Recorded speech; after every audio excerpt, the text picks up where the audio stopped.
Recently, I got excited by the news of Helldivers, a game that skyrocketed in popularity following its second release, which is now adding palatable max in one of its latest updates. And I came across this post by Jonathan Blow, who just dropped a bombshell. If you don't know him, he is a popular video game designer and programmer, who is also best known for his work on games such as Braid and The Witness. And he humorously posted, "Imagine if only I had known about Helldivers back in 2004. But now, he's not talking about the Helldivers series we know today. That one didn't come out until 2015, or did it?" Well, he was referring to a proof-of-concept game engine made by a team of two in just 18 months back in the early 2000s, which is to many the golden age of game development. Now, enough of nostalgia, and let's talk about what this project is all about. If you read between the lines, it was a physics-driven online multiplayer game that goes by the name the Happycake Project, where the players would need to go on epic battles against massive robots. You know, the dream scenario for anyone, right? The idea is that a group of mech-style robots of different sizes and shapes are moving across the terrain to destroy the whole city, and you, playing as a human, have to take them down by aiming for the weak spots, like the joints for example. To make it a reality, the team behind the game, which consists of Blow himself and Atman Bistok, who is currently Oculus VR chief architect, developed together a game engine that they documented in a devlog, and contains numerous insights into the game itself and the engine, along with work-in-progress video demos, in addition to renders and loads of valuable info that don't only provide a behind-the-scenes look at the game development process, but also a time machine that takes us a couple of decades back into a simpler time. The question now is, how did that work out for them?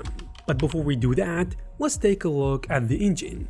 Look, the sad news is that the engine wasn't officially documented.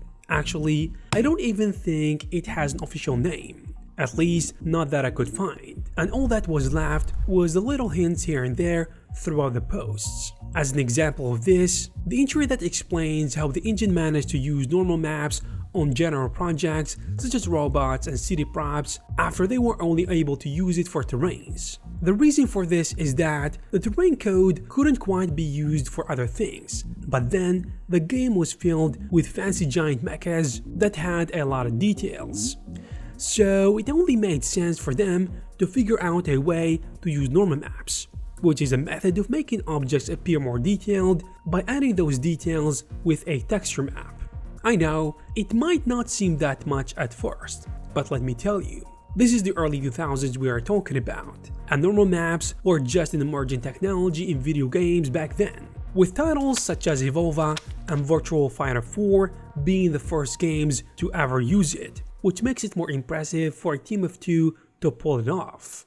Alright, before we continue, if you are interested in delving deeper into creating high quality VFX stuff, realistic visuals and even motion graphics, then SideFX Houdini is a no-brainer to create all sorts of particles and visual effects. And if you want to jump into Houdini, then this class by Shahzad Ahmed will get you up to speed. This is an absolute beginner class that is structured specifically for people who never use the software. Throughout this 15-hour class, you will be touching on almost all major features, tools and functions of Houdini, from getting familiar with the interface to flip fluid simulations. So you're gonna learn about geometry grouping, geometry attributes, how to code, how to use the node editor, and how to create awesome particle effects. And if you are interested in Blender, then there are a ton of classes about it too. The first 1000 people to click the link in the description will get a 1-month free subscription to Skillshare Premium. After that, you can cancel at any time you want. Now back to the video.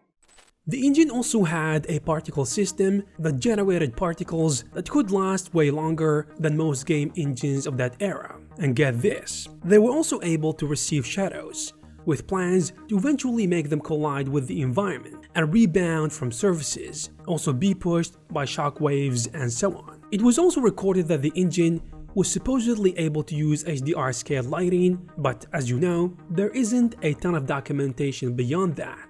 Unfortunately, the game never saw the light of day, with the engine vanishing along with it. What happened to it exactly after that, or why it was discontinued, remains a mystery, and we never heard of it again. At least, not until Blow revisited it on X and told us about it. However, its legacy will forever remain an interesting and unique case in the game industry. But wait, before we wrap things up, let's take a look at the last time the devlog was updated. So, due to a request for non-disclosure from their business partners, they stopped making more log entries back on November 11, 2005. And at the time, the concept was validated, and they posted a demo video by Ultimate, where they showcased the first time they got the giant robots into the game, with destroyable joints as well as some epic city battles, smooth out animation for the character, among many other things.